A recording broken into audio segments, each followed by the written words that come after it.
બનાસકાંઠામાં કાંકરેજ તાલુકાની ખાનપુરા વાસ અનુપમ પ્રાથમિક શાળાની 45મી વર્ષગાંઠ નિમિત્તે કેક કાપી વાર્ષિકોત્સવની ઉજવણી કરવામાં આવી। કાંકરેજ તાલુકાના વડા ખાતે આવેલ ખાનપુરા વાસ વડા અનુપમ પ્રાથમિક શાળાના 2024ની 45મી વર્ષગાંઠ નિમિત્તે કેક કાપી ઉજવણી કરાઈ, જે કદાચ કાંકરેજ તાલુકાની પ્રથમ શાળા હશે, જ્યાં કાંકરેજ તાલુકાના પૂર્વ ધારાસભ્ય અને ગુજરાત સરકારના પૂર્વ શિક્ષણ મંત્રી અને વર્તમાન બનાસકાંઠા જિલ્લા ભાજપ પ્રમુખ કીર્તિસિંહ વાઘેલાના અધ્યક્ષસ્થાને કાર્યક્રમ યોજાયો હતો, જેમાં કાંકરેજ તાલુકા શિક્ષણ અધિકારી ભરતભાઈ ચૌધરી, બીઆરસી કોર્ડિનેટર મહેન્દ્રભાઈ સુથાર, આચાર્ય જગદીશ ગોસ્વામી અને શૈલેષ દવે સહિત ભવાનભાઈ ખાનપુરા અને શાહ શારદાબેન આ બંને દાતાઓ તરફથી મળેલ દાનથી કાર્યક્રમની શોભા વધારી હતી।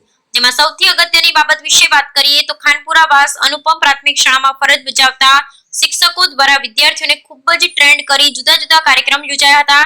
ત્યારે કીર્તિસિંહ વાઘેલાનું શાલ ઓઢાડી પુષ્પગુચ્છ અર્પણ કરી સન્માન કરવામાં આવ્યું હતું, જેમાં કાંકરેજ તાલુકા સામાજિક અને રાજકીય આગેવાનો સહિત વિદ્યાર્થીઓ, વાલી અને શાળાના બાળકો મોટી સંખ્યામાં ઉપસ્થિત રહ્યા હતા।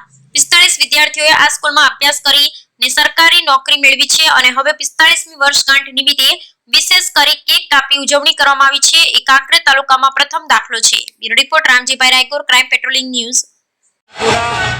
વડા પ્રાથમિક શિક્ષક શાળા મુકામે શાળાનો 45મો વાર્ષિક ઉજવાઈ ગયો તેના માધ્યમ થાય।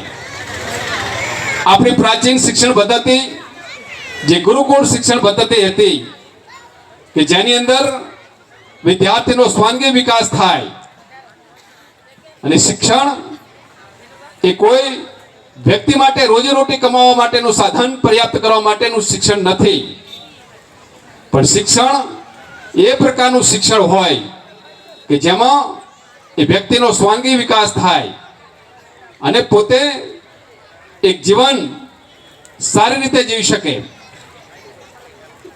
સા વિદ્યા સા વિમુક્તે, મતલબ કે જ્ઞાન એવું હોવું જોઈએ કે તમે ભવસાગર તરી જાઓ, જીવન સફળતાપૂર્વક તમે જીવી શકો।